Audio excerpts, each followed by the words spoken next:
Hey, it's Chad Hasty, host of the Chad Hasty Show. So, how many people have lost friendships due to the current election between Donald Trump and Hillary Clinton? You may be surprised that it's really not that many, though a lot of people do say that the election has brought out the worst in people. Reading from a Politico story, Monmouth University did a poll where they basically asked people about the election and different personal feelings that they've had towards friends, loved ones, etc. 7 in 10 registered voters said that the presidential election has brought out the worst in people. Only 4% said the election has brought out the best in people.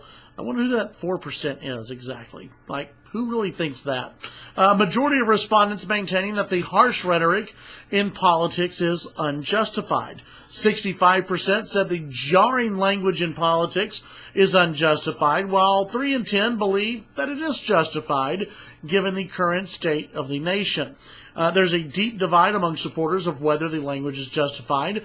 47% of Trump supporters said it is. Only 17% of Hillary Clinton's supporters agreed with that. That's not shocking to me. The language that's been used, Donald Trump's supporters, and I mean the Trump supporters from day one, are very passionate people. You can't really find anyone that passionate about Hillary Clinton, right? That's one of the problems that she's having, and that's one of the reasons why her campaign is a little bit worried about the enthusiasm gap. It's a huge enthusiasm gap. The people who have supported Donald Trump since day one, they love the guy. They're very vocal about the guy. I've heard stuff from those same people. Hillary Clinton doesn't really have a lot of passionate support. The only passionate support that Hillary has is, oh, she's a woman. Okay. Half of Trump supporters believe saying that let the expletives fly, but many voters blame both sides equally for the negative tone of this year's campaign. I think the blame goes around for a lot of people. I believe that there's blame on the Democratic side with Hillary, with Bernie, and I also believe on the Republican side, people really treated this as though they were picking their football team. Diehard Cowboy fans against diehard Redskin fans, against diehard Eagle fans, against diehard New England Patriot fans, against diehard Oakland Raider fans. I mean, it's been one of those elections where if you say anything remotely negative about someone else who supports, I don't know, Ted Cruz or even Marco Rubio or Donald Trump, you say something negative about one of those candidates, and the people who really, I mean, just almost a cult-like following, love the guy, are going to attack you. It's been a very odd election. We haven't really seen that before. 37% contend that the harsh rhetoric comes more from the Trump supporters, while 11% says it comes from the people backing Clinton. Well, okay, yeah, that makes sense. It's, people who support Trump. Yeah, listen, I've had people who have gotten onto my case because I wasn't with Donald Trump to begin with. That I supported other candidates before Donald Trump, and I've been negative about Donald Trump.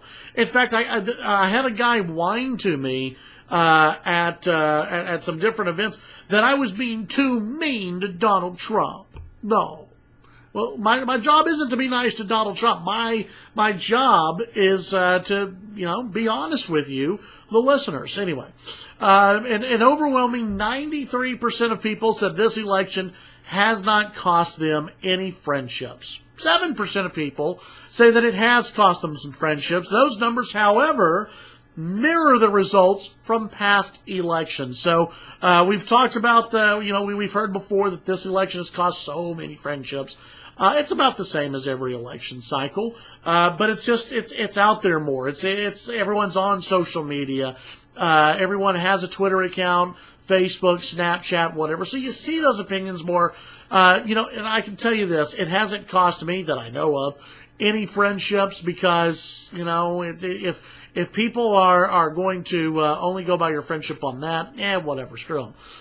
But you know what? I'm sure there are people out there who have lost friends, and that's pretty sad to see because, listen, we're all adults. We should all be able to debate each other. We should all be able to debate friends.